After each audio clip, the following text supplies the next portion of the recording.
Salve galera, boa tarde, Renato Tamayo aqui para mais uma transmissão ao vivo pelo Facebook. Retomando aí a minha transmissão anterior, que foi subitamente tirada do ar, inexplicavelmente. Eu estava aqui falando e simplesmente saiu do ar, né? Então estamos retomando o assunto. Subtítulo aqui é: o Brasil precisa ser levado a sério, tem que ser levado a sério, e o povo brasileiro merece respeito. Vou tentar explicar o que é que eu estou querendo dizer com essa frase. Bom, eu quero retomar do início essa minha live para falar da minha indignação em torno da Operação Prato Feito. Operação Prato Feito não tem nada a ver com o restaurante que a Polícia Federal desencadeou hoje, que é mais um escândalo ligado a desvio de dinheiro de merenda escolar, né? Então, esses FDPs, esses canalhas, tiram literalmente a comida da boca de crianças que precisam se alimentar e colocam o dinheiro no bolso. Esse tipo de pessoa, no meu entendimento, precisaria apodrecer na cadeia. Sem choro nem vela, apodrecer na cadeia. Um país que quer ser grande, uma população que precisa de desenvolver, não pode aceitar um tipo de coisa como essa, em hipótese alguma. E a gravação dos ordinários, né, eles são maldosos, eles não se contentam em roubar o dinheiro. Porque ele perguntou: escuta, ô fulano, mas precisa dar carne para as crianças, né? Eles tinham desviado dinheiro. Falaram: dá ovo para as crianças. Então são ordinários, são sem vergonha, são cafajestes, são pilantras, são vigaristas. E esses caras que tiram comida da boca de criança têm que apodrecer na cadeia. Pedir para vocês mais uma vez que generosamente compartilhem aqui essa live. Vamos ver se o Facebook não prega mais nenhuma para nós aí e a gente consiga tocar aqui até o final, tá certo? Pessoal, então olha só, é mais um escândalo para nos tirar do sério, para provar a nossa capacidade de superação, né? Porque é tanta sacanagem. Todo santo dia a classe política se parece cada vez mais e mais nas redes sociais, nos telejornais, nos rádios, são cada vez mais parecidos com páginas policiais. Eu já falei em outras transmissões minhas, isso não é política, isso aí é organização criminosa, isso não é política. Não é política, não é à toa que as pessoas estão intolerantes com a política. Mas a política, ela sempre fez e ela sempre fará parte da história da humanidade. Não existe, nunca existiu. Não existe e nunca existiu nenhuma sociedade sem política. Mas isso que está acontecendo no Brasil hoje não é política, porque política não se mistura em páginas policiais. Política, para estar nas páginas policiais, teria que ser com raras exceções, e não o nosso cotidiano. Por isso que eu tenho levantado há 3 anos a bandeira da renovação política. É uma coisa que eu quero falar com vocês hoje. Está perguntando aqui a Lori qual a solução. Lori, é Lori, né? É isso mesmo, que às vezes eu não enxergo direito. Eu quero dizer para vocês o seguinte: essa classe política, essa elite política dominadora, corrupta, bandida do crime político organizado que nós temos hoje no Brasil. Como é que eles ascenderam? Né? Foi disputando eleições, enganando, mentindo, prometendo, baixando o nível de ensino, porque quando você cria uma geração de pessoas sem o conhecimento, fica muito mais fácil de exercer a manipulação. Explorando algumas demandas de alguns grupos sociais fragilizados, os gays, os homossexuais, os negros, os trabalhadores, as mulheres vítimas de violência.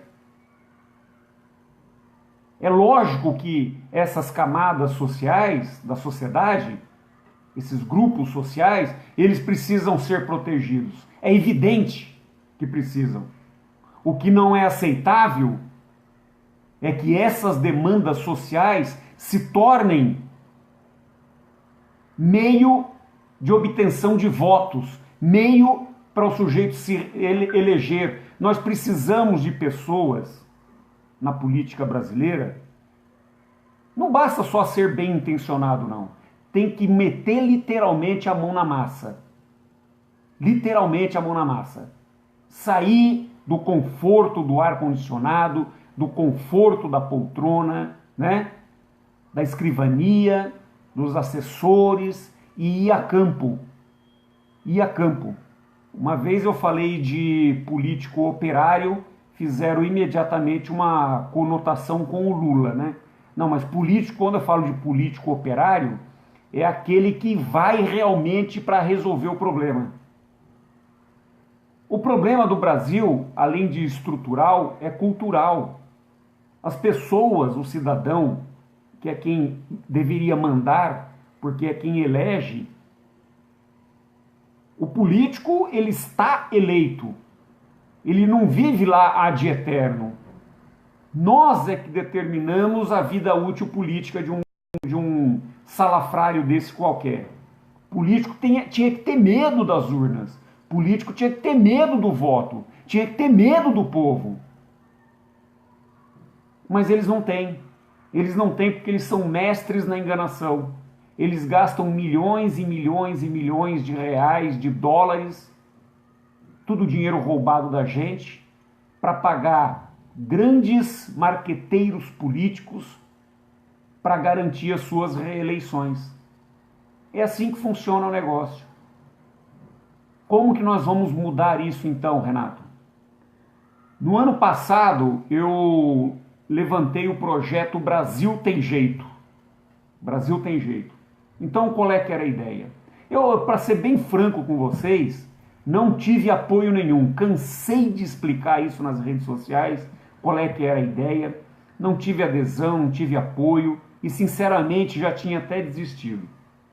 Mas eu estou vendo tanta canalice, eu estou vendo tanta gente que deveria estar fazendo um trabalho sério, por isso que eu falo que o Brasil tem que ser levado a sério e o povo brasileiro merece respeito. Eu tenho visto tanta briga de egos, tantas pessoas despreparadas, mentindo para obter likes em vídeos, em redes sociais, para monetizar os seus vídeos, ganhar dinheiro em cima da desgraça do povo brasileiro, que eu decidi, vamos ver se a gente consegue, faltam 5 meses para a eleição. Então esse projeto Brasil Tem Jeito consistiria no seguinte: eu quero que vocês prestem muita atenção no que eu estou falando aqui, porque eu realmente estou falando do meu coração, com a maior e a melhor das boas intenções, tá certo? E eu não estou falando coisa da boca para fora, não. Se de novo não for ter êxito esse projeto, aí eu abandono de vez. Estou tentando retomar. Então eu iria criar um site renovabrasil.com.br, brasiltemjeito.com.br, sei lá o que, não sei, qualquer site eu ia criar. E dentro desse site nós íamos ter estado por estado uma listagem de candidatos patrióticos, candidatos de boa índole, candidatos que realmente estejam comprometidos na transformação desse Brasil. Então nós íamos fazer, dar essa peneirada nesses candidatos aí. E daí, quem estivesse no Rio de Janeiro, no Paraná, Santa Catarina, Rio Grande do Sul, Bahia, no Ceará, no Pernambuco, em Brasília, em Goiás, onde for, você vai pegar lá, aqui na lista tem 5 candidatos para deputado federal, né? Faz uma investigação, você vai fazer uma investigação e vai escolher aquele que você achar que deva merecer o seu voto. O que não é nada razoável é 2 coisas. Primeiro é nós ficarmos de costas para o processo político eleitoral. O segundo é nós continuarmos reelegendo esses mesmos pilantras, picaretas vigaristas que há 30 anos vêm roubando o povo brasileiro e transformaram o Brasil nesse caos.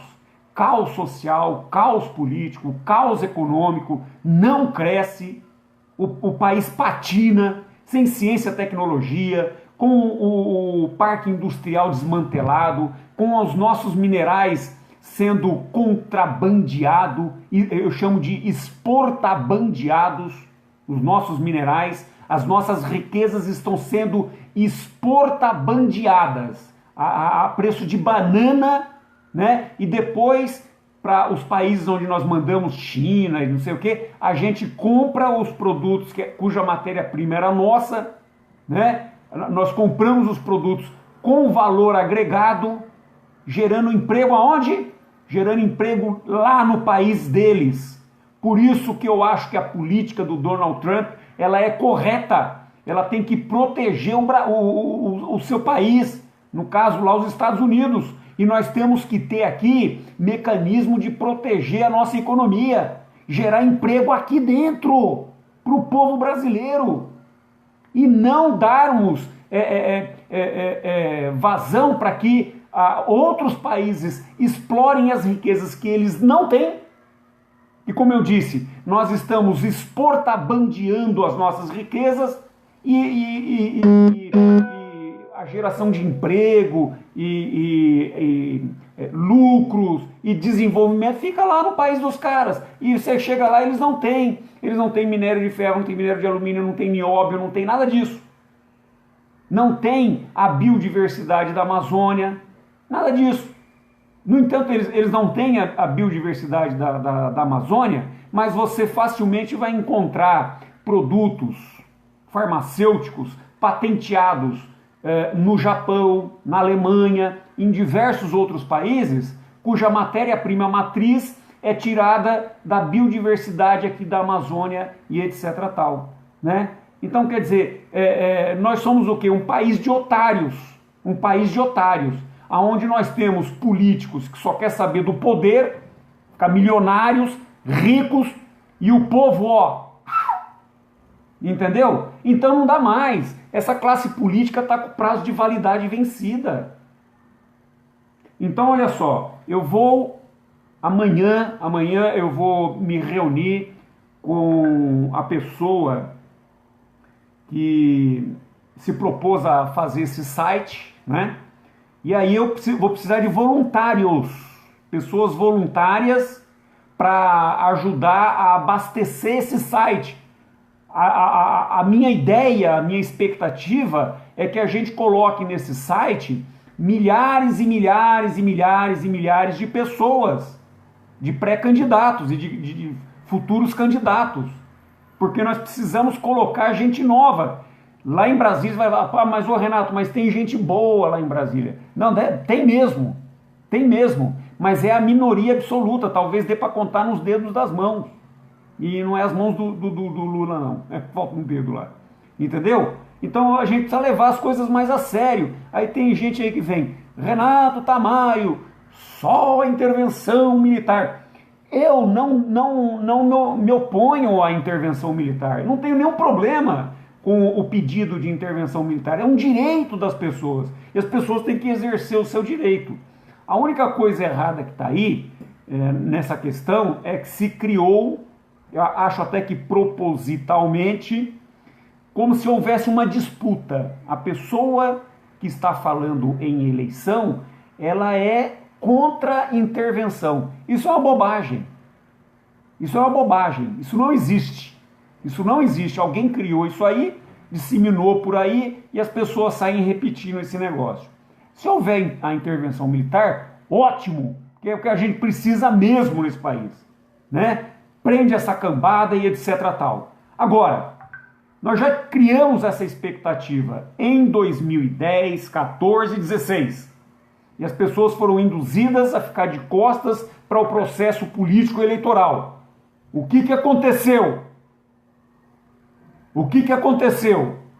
Nós vimos a perpetuação dos mesmos grupos políticos, os mesmos partidos, os mesmos políticos, os mesmos grupos que compõem o Foro de São Paulo, o crime político organizado, se perpetuar no poder.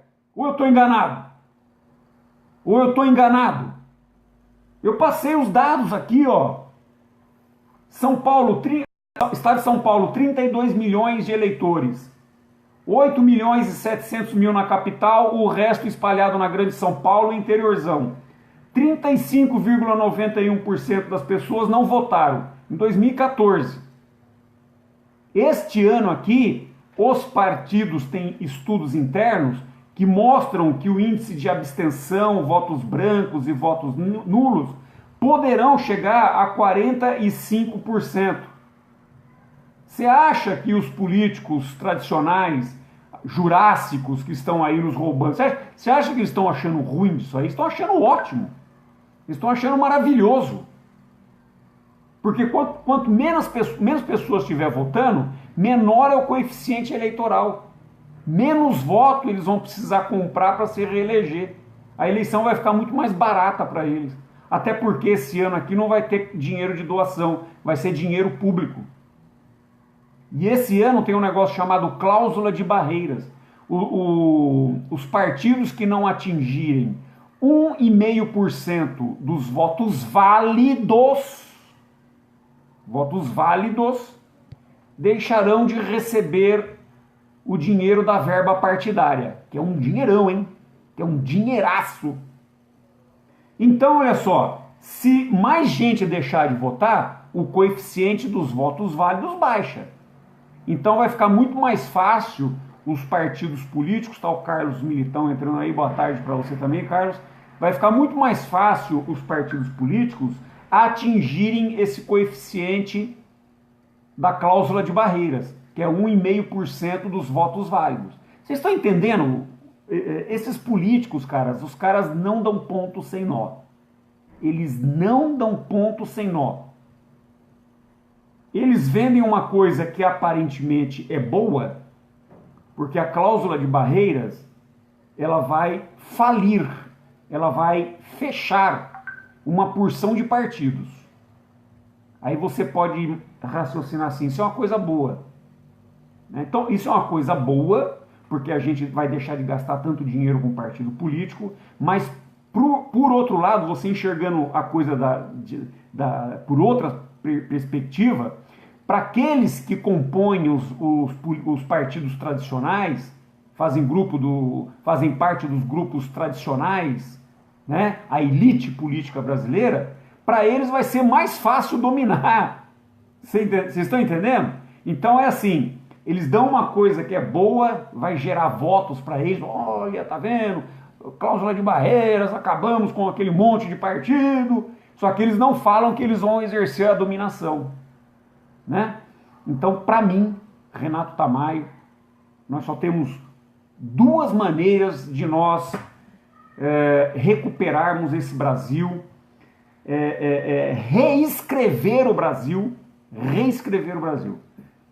intervenção militar ou renovação política.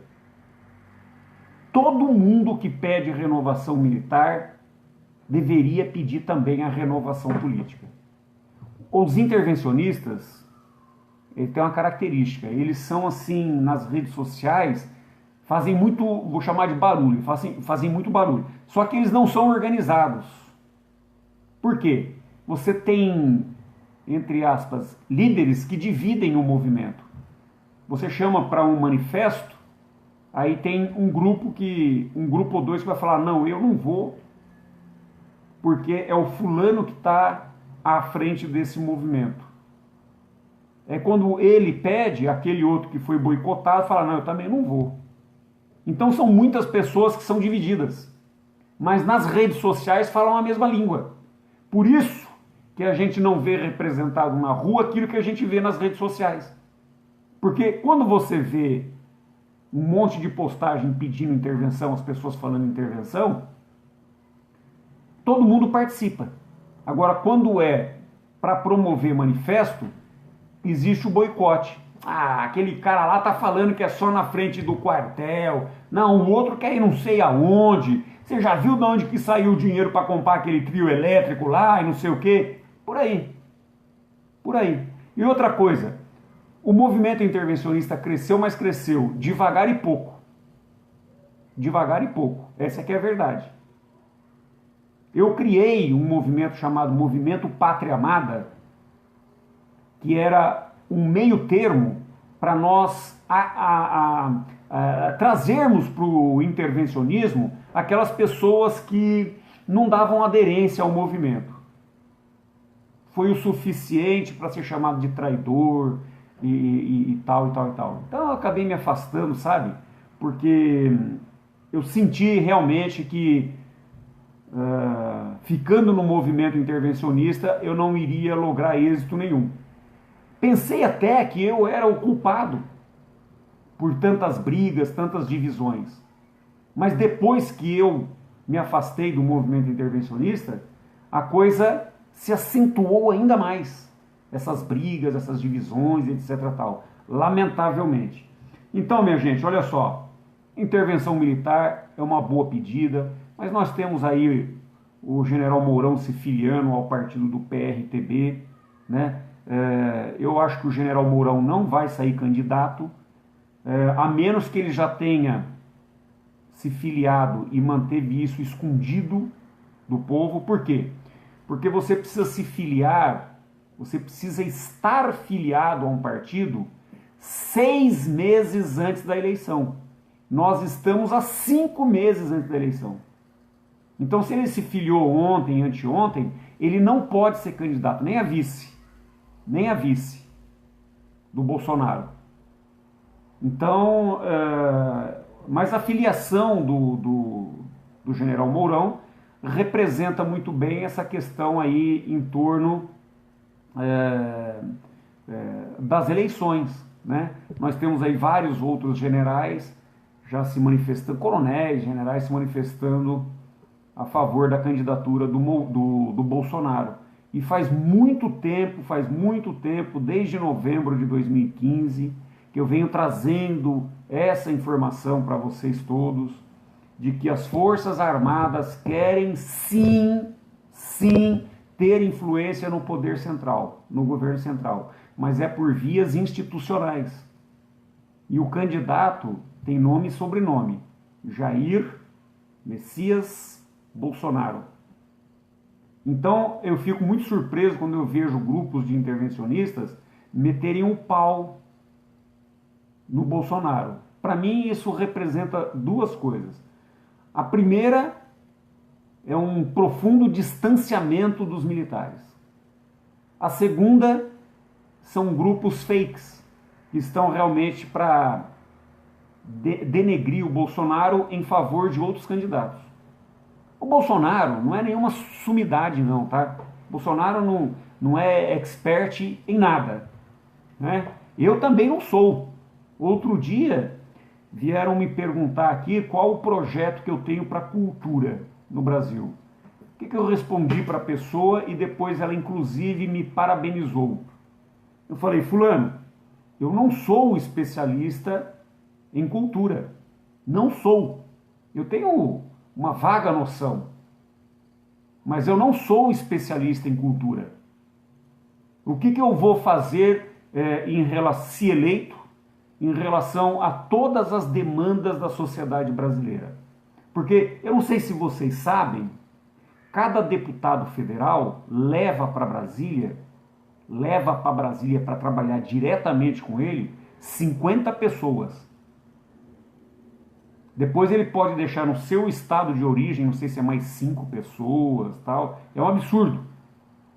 É um absurdo. Então, olha só, eu pretendo ter assessores, aí sim, assessores especialistas em saúde pública, especialistas em segurança pública, em ensino, em cultura. Um deputado federal é como se fosse um microgoverno. Só que ainda custa muito caro para o povo brasileiro. Cada deputado federal custa muito caro. Então, a pessoa que não tiver, quer ser candidata, quer ser deputado federal, e não tiver essa visão macro das coisas, ele não vai passar, não vai ser nada a mais, nada além do que aquele que dizia que pior do que tá não fica, ou seja, um palhaço. Por isso que eu estou dizendo, vamos criar este site, vamos criar essa lista, estado por estado, de pré-candidatos a deputado estadual, federal, governador, senador, né? E aí vocês vão ter que ter um trabalhozinho, porque essa eleição aqui é tudo ou nada. Esta eleição de 2018 é tudo ou nada. Isso aqui vai ser um divisor de águas. Ou nós mudamos, ou então nós damos o recado que do jeito que tá bom. 2018 é um divisor de águas, velho. É aqui que nós vamos separar os homens dos meninos e o joio do trigo. Então, se você não se der ao trabalho de escolher bem, em primeiro lugar, você tem que ter em mente que não pode reeleger esses caras que estão ocupando o cargo. Primeiro lugar. Segundo lugar, você vai ter que escolher muito bem em quem votar. Vai ter que fazer uma garimpagem. A garimpagem a gente pretende fazer com esse site que eu estou dizendo. Agora, a investigação vai ter que ser por conta de vocês. Porque vai ser aí do seu estado, da sua cidade, da sua região, né? Então vocês investiguem aí. Então, eu tenho certeza que isso vai ser o início, o princípio de uma grande mudança. Porque esses caras que estão aí, ocupando os postos de comando e poder no Brasil, roubando e etc. tal, todos eles foram eleitos, receberam votos, né? Não estão lá porque foram eleitos. Então, nós agora temos que ter a iniciativa de tirar esses caras de lá. Ai, Renato, deve ter gente se perguntando aí, mas e as urnas fraudulentas, etc. tal? Vem com a gente na luta pelo voto impresso ou pela eleição auditável. O que é eleição auditável? Vou explicar novamente. As urnas eletrônicas não passam de uma grande calculadora. Ela é burra, ela não tem inteligência artificial nem nada disso. É uma calculadora a urna eletrônica.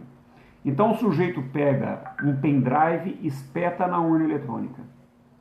Toda pessoa que vai votar, o voto é armazenado nesse pendrive.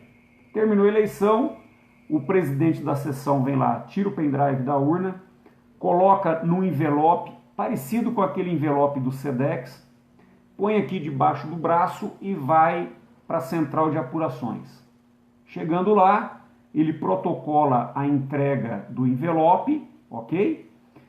A pessoa abre o envelope, tira o tal do pendrive, coloca no computador, para o computador ler o pendrive.